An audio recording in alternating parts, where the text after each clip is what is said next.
Y'all really think that Terrence Bud Crawford is going to beat Errol Spence and then come and whoop his cheerleader's ass?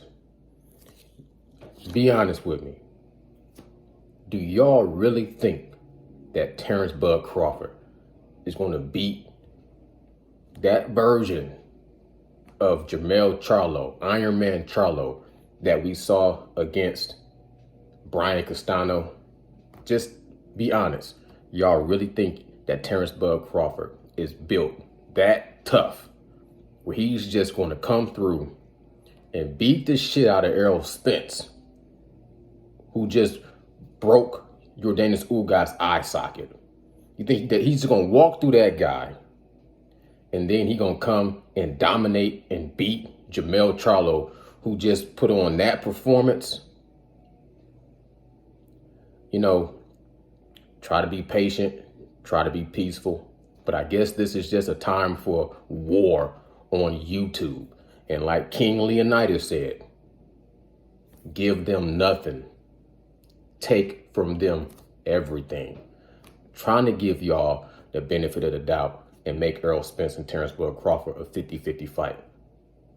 But I can't even do that no more, because I'm getting people on my comments talking about how Bud is just going to dominate Errol Spence. And then when he get done doing that, he going to jump up and beat the undisputed champion. Look, man, I digress. Let's talk about the fight. I guess in time we'll get into that later. You know what I'm saying? But let's talk about the fight. Because first of all, I want to tip my hat off to Brian Castano, because I already heard some people trying to take away credit from him and say his conditioning wasn't on point. Brian Castano was in shape. He was in shape. He was in just as good a shape as he was for the first fight. The difference is the adjustments that Jermell Charlo made. Jermell Charlo went back to the drawing board, did his homework, did his research, made the adjustments. Him along with Derek James, they made the adjustments, they put in the hard work, and it paid off. They studied, then they aced it. You seen a version of Jermell Charlo, to me, his best version. Because even in his rematch against Tony Harrison, there were points in the middle of that fight where, to me, he mentally checked out of the fight. Somewhat went on some type of a cruise control, you know, throwing kind of reckless shots, head hunting and things like that. But in this fight, in a rematch, in a fight that some people say he lost in, to me, I thought it was a draw. The first fight was a draw. In this fight, with the adjustments that he made, you seen him shorten up shots when they needed to be shortened up. You seen him throw out stiff jabs to the solar plex when they needed to be thrown out. You seen him commit to body shots in perfect moments of the fight where he would just make a little bit of an adjustment and dig deep and then throw two body shots. Or when there was a long range, and Brian Castano was coming in, he would do a nice stab to the body, similar to how he did Jason the Banana Rosario. You seen uppercuts. You seen pivots. You seen him throw the stick out, leave it out, and spin them. Shakur Stevenson, Oscar Valdez. You seen a little bit of everything from Jermell Charlo in that fight. You seen boxing, punching, fighting, brawling. You seen a high level caliber of every dynamic of the boxing game. He was on his toes. He was on his toes when he needed to be on his toes. When he needed to, you know what I'm saying, dig down deep and plant his feet, he would dig down deep and plant his feet and come in with some hard shots. Broke his man down. He broke his man down. The man was in great condition, but he broke his man down with different variety shots to the body, shots to the head. He hit him everywhere. He hit the man everywhere. The eye was swole up.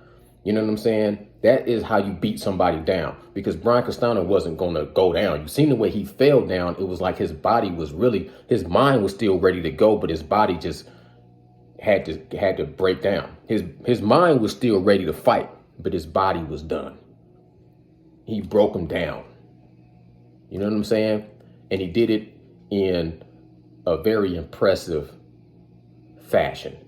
So I give my props and my credit ultimately to Jermell Charlo, because I think that first fight, the moment was so huge, and this second fight had to be even bigger. You know what I'm saying? You're going against all the naysayers. You're going against a high, I would say high B plus level fighter. You know what I'm saying? You're going against yourself. First and foremost, you're going against yourself. And he was able to control himself and focus and stay tuned in to every punch all the way until he had success. Everything was calculated, everything was pre-measured, and everything was cut to precision, and he executed to precision. And it was a marvelous, spectacular performance. So I take my hat off.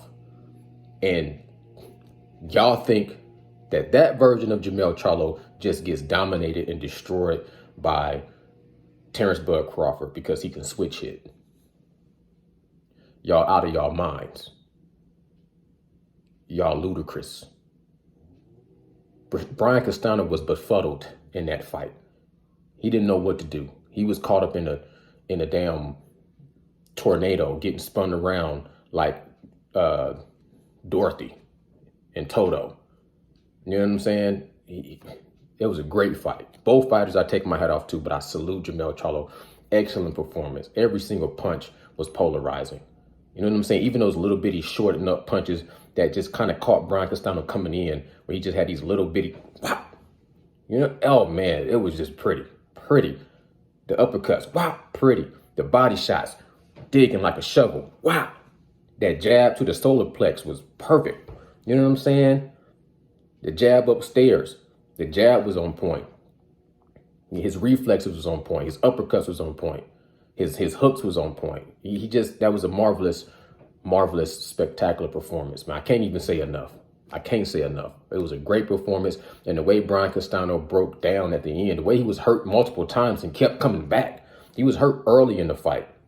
See, that's what I'm saying. The difference is Tony Harrison was hurt early in the fight, and I think that took Jermell out of his game plan for a little while. You get enamored. When you hurt somebody, you might get ahead of yourself and say, okay, I'm going to knock him out. And he ain't ready to be knocked out. Like Andre Ward say, you know what I'm saying? You got to set the table first. Jermell Charlo set the table, and then he had a feast. You know what I'm saying? He set the table first. Even though he seen he had his man hurt a couple of times, he didn't get reckless. He didn't throw caution to the wind. He didn't start throwing punches out there that didn't make no sense. He had his man pre-measured. So when he threw his punches, you know what I'm saying? It's like when you're doing any kind of masonry work or woodwork, you measure twice, so you only got to cut it once. You know what I mean? I think he learned a lot from the mistakes he made in the first fight, and he made a huge improvement. And round by round, you've seen him get more comfortable, more confident, more in control of the fight. And it was almost like he was just pulling the strings of Brian Castano. He was walking him into punches. He was walking him into big shots. And he started to make it look fluid and easy. That was a great fight. Period, point blank. I digress. I salute. Salute to the middleweight, the 154.